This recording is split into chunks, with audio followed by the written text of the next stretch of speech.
The 4 key areas from a business point of view which I'm going to go into are finance, process, people and technology. And this will explain the reasons as to why we've made the investment and why customers are considering it as such.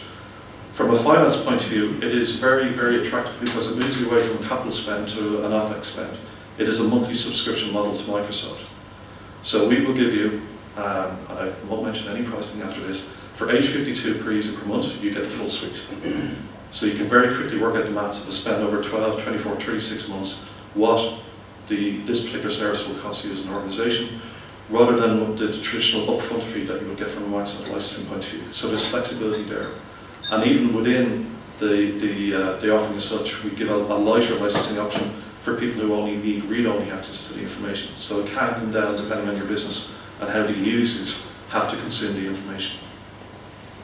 So for finance benefits, the obvious element is from a hardware point of view, from a storage point of view. Over time, you can turn off that exchange box, or you don't need to do an upgrade when you decide that you need to go to a newer version. What we'll do in the back end is that we'll upgrade you from, if you're on 2003, 2007, we'll bring you over to 2007, and then later this year, at the back end, we'll upgrade you to the latest version. From your point of view, you don't need to get new hardware, you don't need to do any transition, you don't need to have any resources to help you with the upgrade. We take care of all of that. All you have to worry about is your users and them coming in on Monday and getting access to the information that they need to do their job. We look after the back end side of it. So the hardware spend comes down, the storage consideration comes down. We provide an SLA. We're responsible for the uptime. We're responsible for the support. You have a very clear engagement model with Microsoft and through our partners regarding if there is an issue or you need something changed, you can ring or you can submit a request and it gets done.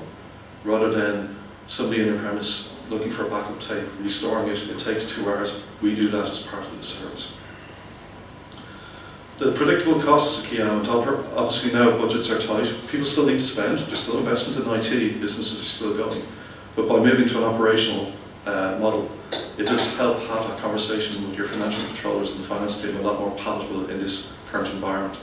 As I said, it is very easy to plan out what your spend is going to be, which is quite nice from a planning point of view. Your price is protected as well for the duration of the contract. So one of the questions that we typically get is, now that you have your information, what's to stop you from increasing the price? When you sign up, the price that you enter is guaranteed for a 12-month period. And then if we do go through a major upgrade, we'll make you well aware 12 months in advance of any potential changes coming down the line.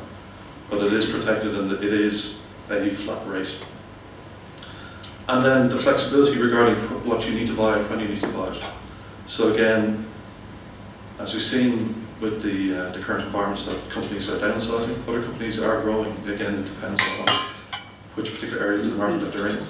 But it allows you to buy exactly for the amount of users, and then if you need to turn off elements of the service or reduce the number of users who are subscribing to it, you can do that through a customer portal as such. And I can provide more information on that later as well.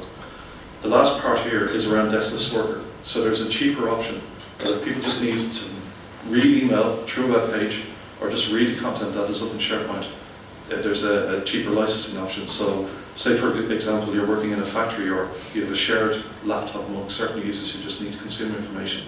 There's a licensing option that suits them rather than going for the full suite or the full cost. This is an example of a survey that we did when we launched. So we took 75 customers from the US and we did an analysis on the cost of an on-premise solution against a cloud solution and projected costs over a 3-year period of time. I apologize, it's Microsoft, it's all in dollars, we haven't done the same here. But the key principles I wanted just to highlight to you is that if you look at the on-premise cost and against the online cost, obviously there's going to be savings there from a hardware point of view, from a software point of view, from an operations, and from a deployment and migration, because we take a large amount of this on. Now, as David said, we don't do all the elements of it, so there is still an element of planning, there's still an element of working with David and his team regarding potential migrations, and we work with partners through the channel to make sure that they're equipped to do this effectively. We have a fantastic story around our tools, and we have a fantastic story with our partners being able to migrate customers over.